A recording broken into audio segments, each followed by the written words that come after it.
அனைவருக்கும் வணக்கம். நான் உங்கள் புவனேஸ்வரன். இன்னைக்கு நம்ம இந்த வீடியோவில் ஓப்பன் இன்ட்ரெஸ்ட்னா என்ன, ஓப்பன் இன்ட்ரெஸ்ட்டை பேஸ் பண்ணி சப்போர்ட் அண்ட் ரெசிஸ்டன்ஸ் லைனை எப்படி நம்ம கண்டுபிடிக்கிறது, அதே போல் ஓப்பன் இன்ட்ரெஸ்ட்டை பேஸ் பண்ணி எப்படி நம்ம ட்ரேடிங்கில் என்ட்ரி எடுக்கிறது அப்படிங்கிறத தான் பார்க்க போகிறோம். நீங்கள் இந்த வீடியோவை ஃபஸ்ட் டைம் பார்க்குறீங்க, அதாவது நம்ம சேனலுக்கு நீங்கள் ஃபஸ்ட் டைமாக வரீங்க அப்படின்னா, இதுக்கு முன்னாடி நம்ம ஓப்பன் இன்ட்ரெஸ்ட் பற்றியும் புட்கால் ரேஷியோ பற்றியும் புட்கால் ரேஷியோட அந்த டீடைல்டு எக்ஸ்ப்ளனேஷன் பற்றியும் ஒரு 3 வீடியோ போட்டிருக்கோம். அந்த வீடியோவை நீங்கள் பார்த்தீங்க அப்படின்னா உங்களுக்கு கண்டிப்பாக இந்த வீடியோ புரியும். ஸோ அந்த வீடியோட லிங்க் நான் டிஸ்கிரிப்ஷனில் கொடுக்குறேன். நீங்கள் இந்த வீடியோவை பார்த்துட்டு இதை பார்த்தீங்க அப்படின்னா உங்களுக்கு ஒரு பெட்டரான ஒரு அண்டர்ஸ்டாண்டிங் அப்படிங்கிறது இருக்கும். ஸோ வாங்க வீடியோக்குள்ளே போகலாம்.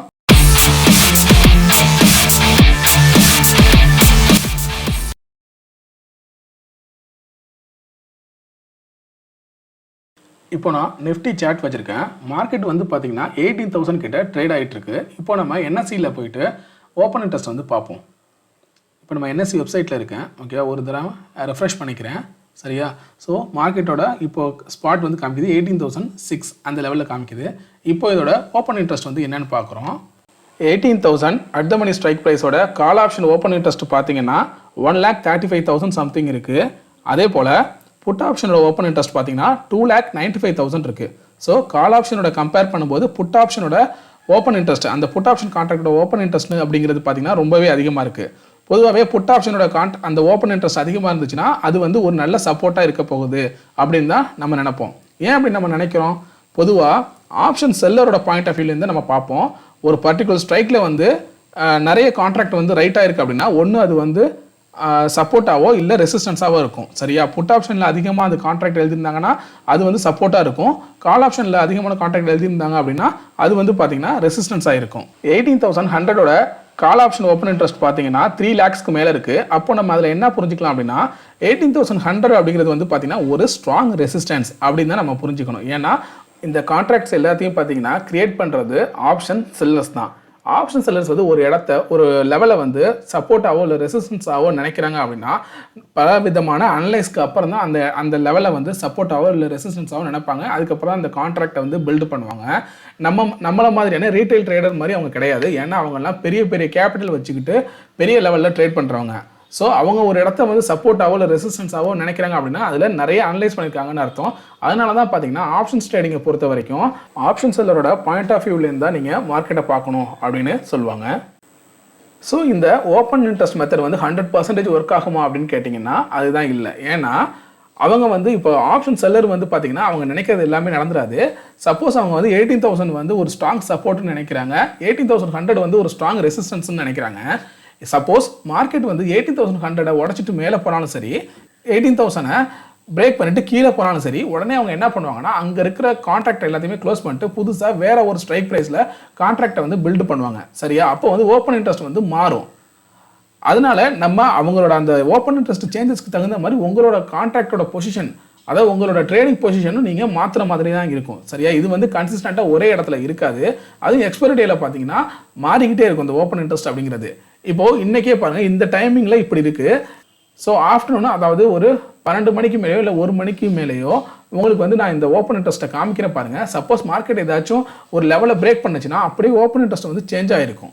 சரியா? ஸோ அந்த லெவலை நான் கொஞ்சம் நேரம் கழிச்சு உங்களுக்கு காமிக்கிறேன். அப்போ உங்களுக்கு இது நல்லாவே புரியும் எப்படி ஓப்பன் இன்ட்ரெஸ்ட் சேஞ்ச் ஆகுது, மார்க்கெட் சேஞ்ச் ஆக எப்படி வெவ்வேறு ஸ்ட்ரைக் ப்ரைஸில் ஓப்பன் இன்ட்ரெஸ்ட் பில்ட் ஆகுது அப்படின்னு நல்லாவே உங்களுக்கு புரியும்.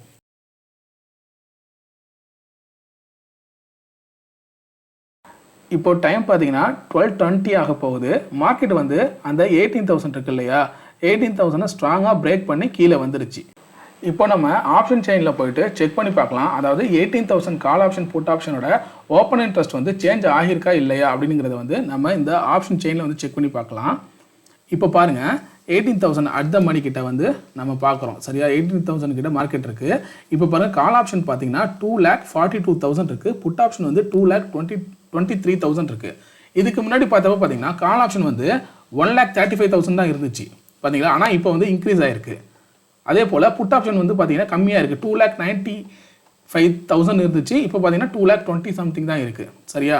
அதே போல் ஓவராலாக பார்த்தீங்கன்னா கால் ஆப்ஷனில் அதிகமான ஓப்பன் இன்ட்ரெஸ்ட் இருக்குது. ஸோ இதை நம்ம மீன் பண்ணுறப்போ என்ன நமக்கு தெரிய வரும் அப்படின்னா மார்க்கெட் இன்னும் கீழே வரதுக்கான வாய்ப்பு இருக்குது அப்படிங்கிறத நம்ம புரிஞ்சுக்கலாம்.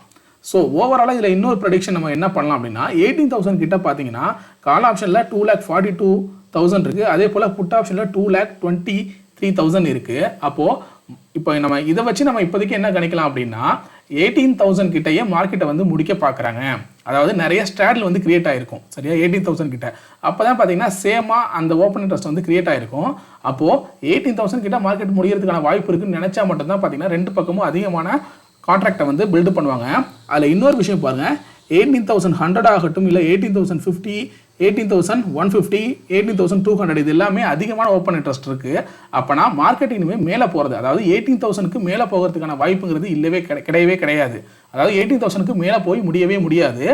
18,000 கிட்ட போய் முடியலாம், அதாவது 17,090, அதாவது 17,900 சம்திங் அந்த லெவலில் போய் முடியலாம். இல்லை 18,000 கொஞ்சம் கீழே முடியலாம், இல்லைனா 18,000க்கு கீழே வந்து முடிஞ்சிடலாம் சரியா. ஆனால் 18,000க்கு மேலே போய் முடியறதுக்கான வாய்ப்புங்கிறது ரொம்பவே கம்மி அப்படிங்கிறது தான் இதை நம்ம புரிஞ்சுக்கணும்.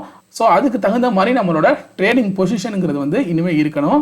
அதே போல் ஓப்பன் இன்ட்ரெஸ்ட்டை பேஸ் பண்ணி உங்களோட ட்ரேடிங் என்ட்ரி எந்த மாதிரி இருக்கணும் அப்படின்னா, ஒரு லெவலில் வந்து நீங்கள் ஸ்ட்ராங் சப்போர்ட் அப்படின்னு ஃபீல் பண்ணுறீங்க. அதாவது சப்போஸ் 18,000 வந்து அதிகமான புட் ஆப்ஷன் வந்து கிரியேட் ஆகிட்டு இருக்கு அப்படின்ட்டு இருக்கப்போ அதில் வந்து அதிகமான ஓப்பன் இன்ட்ரெஸ்ட் இருந்துச்சு அப்படின்னா அந்த இடம் உங்களுக்கு வந்து சப்போர்ட்டாக தெரியுதுன்னா அப்போ நீங்கள் எந்த மாதிரி என்ட்ரி எடுக்கணும்னா அந்த 18,000 கிட்ட வந்து ஒரு புல்லிஷ் கேண்டில் வந்து ஸ்ட்ராங்காக ஃபார்ம் ஆகணும். அப்படி இல்லைனா ஒரு புல்லிஷ் பேட்டர்ன் வந்து ஃபார்ம் ஆகணும்.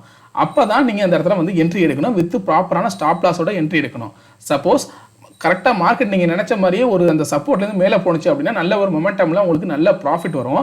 இல்லை உங்களுக்கு வந்து மார்க்கெட் வந்து அதை உடச்சிச்சு அப்படின்னா அந்த ஸ்டாப் லாஸோட உங்களுக்கு வந்து கம்மியான லாஸோட நீங்கள் வந்து எக்ஸிட் ஆகிடலாம்.